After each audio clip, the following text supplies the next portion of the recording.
Hello students. आज के हमारे इस लेक्चर में हम लोग फर्दर एक न्यूमेरिकल को डिस्कस करेंगे, कूलाम्स लॉ का। और ये भी बड़ा स्पेशल टाइप का न्यूमेरिकल है। इससे पहले जो हम लोग न्यूमेरिकल डिस्कस किए थे आपको वो मिल सकते हैं। आई बटन को क्लिक कीजिए, आपको पुराने लेक्चर्स मिलेंगे, वीडियोज़ मिल जाएंगे आपको। आप उसमें देखिए और उन सबको आप टेकअप कीजिए। साथ में जो हमारा यह न्यूमेरिकल है इसको भी देखते हैं। और ऑथेंटिक और कॉन्सेप्चुअल वीडियोस पाने के लिए हमारे इस चैनल को सब्सक्राइब कीजिए, शेयर कीजिए, लाइक कीजिए। अपने फ्रेंड्स के साथ शेयर करेंगे आप, उनको भी बेनिफिट होगा, आपको तो होना ही होना है, डेट श्योर। आइए देखते हैं। Two small identical balls A and B are suspended freely from a ceiling by means of two separate insulating threads. When they are given equal and like charges, they move apart such that their threads make 30-degree angles with the initial positions. Calculate the electrostatic force between them and the tension developed in the strings. यहाँ पर question ये है, दो small identical balls हैं, उनको insulating thread से एक ceiling से लटका दिया गया, सस्पेंडेड है वो। और उस जब नॉर्मली सस्पेंडेड है तो वर्टिकल है सीलिंग से उनके थ्रेड्स, उनको इक्वल चार्ज दिया गया, सेम टाइप का like charge. Suppose negative negative, suppose positive positive, जो सा भी लाइक टाइप। जैसे ही उस पर चार्ज आएगा तो उनके बीच में रिपल्सिव फोर्स होगा। रिजल्ट ये होगा वो दूर दूर मूव करेंगे। तो जो उनकी वर्टिकल स्ट्रिंग है वो अब वर्टिकल ना रह करके इंक्लाइंड हो जाएगी इस तरीके से। तो वो कुछ डिस्टेंस पर आकर के रुकेंगी। उनके बीच में कितना फोर्स एक्ट कर रहा है ये कैलकुलेट करना है। साथ ही साथ जो स्ट्रिंग है जिससे वो बंधी हुई है, सस्पेंडेड बॉल्स हैं, उनमें टेंशन कितना जनरेट हो रहा है वो भी निकालना है। तो पहले इसमें हम फिगर बनाते हैं, आप देखिए। और फिगर बनाने के बाद आपको हम फर्दर बताते हैं किस तरीके से हमें इसमें वर्क करना है। आइए देखते हैं। दो फिगर्स को हम कवर करेंगे एक साथ। आई होप कि ये चीज़ आपको समझ में आ गई होगी। देखिए,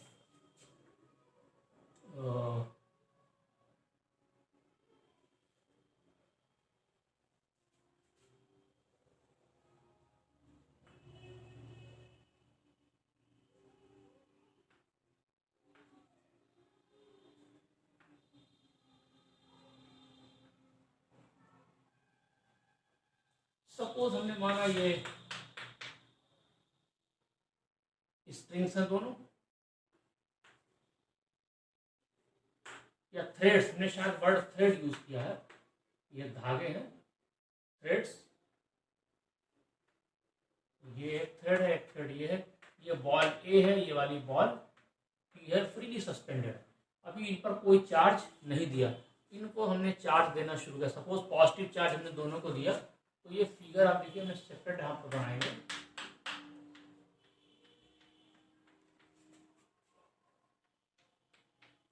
जब इसे चार्ज हमने प्लस कर दिया, इसको प्लस कर दिया, तो रिपल्सिव फोर्स लगेगा, दूर मूव करेंगे। तो इस तरीके से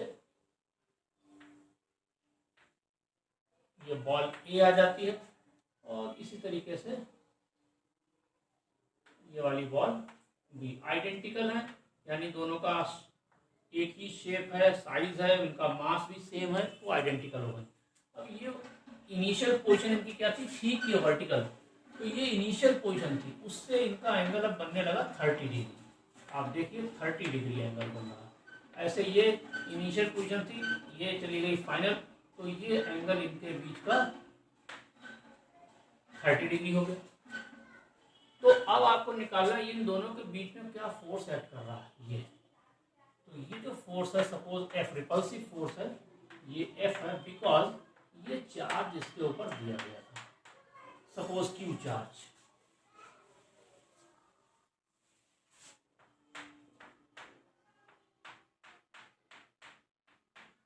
ये भी क्यू चार्ज है, इक्वल चार्ज है ना, क्यू एंड क्यू, और दोनों का साइन भी सेम रहेगा, पॉजिटिव। तो सपोज ये पहले तो बहुत पास पास थे, सपोज एक्स डिस्टेंस पर दोनों दूर चले गए, मान लेते आर डिस्टेंस हो जाती है इनके बीच की, आर डिस्टेंस। ओके, तो अब ये फोर्स एफ कितना होगा ये आपको कैलकुलेट करना है। और इनमें टेंशन कितना होगा, suppose T is the tension जिससे ये स्ट्रिंग में टेंशन डेवलप हो रहा है वो निकालना है आपको, टी एंड एफ। आइए देखते हैं पहले। तो फिगर 1 ये हो गया और फिगर 2 हमारा ये हो गया। अब हम इस के बीच में लगने वाले फोर्स को कैलकुलेट कर लेते हैं। देखिए कैसे होगा। किसी एक को हम ले लेते हैं, सपोज हमने बी को अज्यूम कर लिया, या किसी ए को भी ले सकते हैं। एक को हम अज्यूम करेंगे, उसका फ्री बॉडी डायग्राम लेंगे, because A and B identical हैं। तो जो प्रोसेस ए के लिए होगा exactly same process same value B के लिए होगी, बिकॉज बॉल्स आर आइडेंटिकल। अगर बॉल्स आइडेंटिकल नहीं होती तो प्रोसेस तो सेम रहता बट वैल्यूज डिफर करती हैं, इसलिए यहाँ पर वैल्यूज भी सेम रहेंगी, प्रोसेस भी सेम रहेगा। हम किसी एक को ले लेते हैं। अब हम इस वाले फिगर को हटा देते हैं, स्पेस थोड़ा सा बना लेते हैं और हम इस वाले फिगर को ले लेते हैं यहाँ पर बॉल ए, ठीक है। और ये हो गया टेंशन। देखिए ध्यान से, ये 30 डिग्री है, तो अगर हम ऐसे देखेंगे तो वर्टिकल आप ऐसे भी निकाल सकते हैं। जो चीज़ हम यहाँ से ऐसे, ये भी 30 डिग्री हो जाएगा। सिमिलरली जैसे यहाँ से भी ये 30 है तो ये भी 30 हो जाएगा, राइट। तो ये 30 डिग्री एंगल हमने अज्यूम कर दिया। 30 गिवन है, अज्यूम नहीं किया, गिवन है। ये टेंशन टी है, तो यहाँ पर इसके हम दो कंपोनेंट लेते हैं। ये कंपोनेंट होगा टी कॉस 30 और ये इधर हो जाएगा टेंशन। इसका टेंशन का कंपोनेंट इधर कितना होगा, टी साइन 30। इसका जो अपना वेट है वो होगा mg, और जो ये रिपल्सिव फोर्स है ये इधर दिखाई दे रहा है F। ओके, ये जो भी रिपल्सिव फोर्स हो वो बात की बात है, चार्ज क्यू होगा जो भी होगा, हमें उससे अभी बात नहीं करनी। ये हो गया। अब यहाँ पर 4 फोर्सेज अवेलेबल है। टी साइन 30 है इस तरफ कंपोनेंट ऑफ द टेंशन, और ये फोर्स F है। दोनों हॉरिजॉन्टल एक दूसरे को बैलेंस करेंगे बिकॉज इक्विलिब्रियम चल रहा है। वेट इसका mg है डाउनवर्ड, टेंशन का वर्टिकल कंपोनेंट ऊपर की तरफ है टी कॉस 30, तो टी कॉस 30 बैलेंस करेगा mg को। तो for equilibrium situation we write, ये फिगर 3 हमने इसको मान लिया। ओके, तो for refer to figure 3, refer to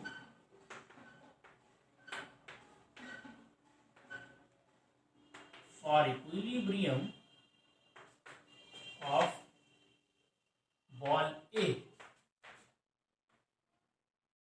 we have T sin 30 equal to F, equation number 1, and T cos 30 equals mg, because you know हमेशा mechanics का बड़ा combination रहता है इस इलेक्ट्रोस्टैटिक्स में। तो इक्विलिब्रियम वाली कंडीशन है, vertical force is balanced bye vertical, horizontal force is balanced bye horizontal force. तो यहाँ पर हॉरिजॉन्टल बैलेंसिंग फोर्स क्या है, टेंशन ऑफ द थ्रेड, वो इधर बैलेंसिंग है। इस वेट को बैलेंस करने के लिए horizontal component of tension T cos 30 है। तो अब आप देखिए ध्यान से, हमें एफ फाइंड आउट करना है। एफ यहाँ पर है। अगर हम टी को क्वेश्चन नंबर 1 को और ये क्वेश्चन नंबर 2, 1 को 2 से डिवाइड कर दिया जाए तो क्या मिलेगा हमें, देखिए। अब मैं समझता हूँ इसको हटा दिया जाए, इसका काम कंप्लीट हो गया। इसके बाद तो dividing equation 1 by equation 2, we get t sin 30 over t cos 30। तो राइट लेफ्ट साइड डिवाइड होगा, राइट साइड में f अपॉन mg हो जाएगा, f upon mg। Now t and t cancel हो जाएगा, ये हो जाएगा tan 30 equal to f upon mg। Okay, तो यहां पर आप देखिए f कितना होगा। So f will be equal to mg into tan30 is 1/√3, तो हमें मिलेगा answer mg/, you just write here mg/√3. This is the given force. Sorry, not given force. This is the electrostatic force because of the charge q given on both balls. ये होगा in terms of mg. तो अगर मास हमें पता हो balls का तो हम मास को यहाँ सब्स्टिट्यूट कर सकते हैं, तो एग्जैक्ट वैल्यू आ जाएगी. तो ये हमारी क्वेश्चन नंबर 3. तो first part is over. Calculate the electrostatic force. This is the electrostatic force between the balls, और ये रिपल्सिव नेचर होगा बिकॉज लाइक चार्जेस है. Now we have to calculate tension. तो टेंशन कितना होगा? टेंशन की equation हमारे पास ये है, T sin 30 equal to F, equation number 1, T cos 30 equal to mg, equation number 2. तो इक्वेशन नंबर 1 या 2 का कोई यूज कर लेते हैं हम लोग. सपोज हमने अज्यूम करा इक्वेशन नंबर 1 को ले, ये इंपॉर्टेंट रहेगा. नाउ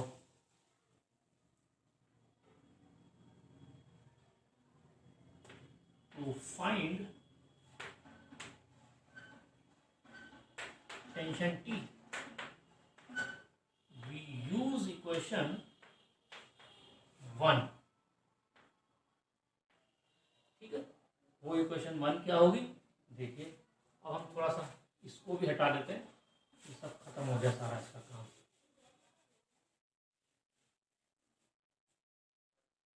तो आप देखिए यहाँ के बाद में it was T sin 30 equal to F, ये इक्वेशन नंबर 1 है. हमें T चाहिए तो T को यहाँ रोका. sin 30 होता है 1/2, F होता है mg/√3. तो T कितना मिलेगा यहाँ से? जस्ट हमें T मिलेगा 2/√3 इंटू mg. ये टेंशन हो जाएगा. अगर हमें मास पता होता तो हम लोग मास की वैल्यू यहाँ रखते, जी की वैल्यू 9.8 या 10 जो भी ले लेते, तो एग्जैक्ट वैल्यू मिल जाती.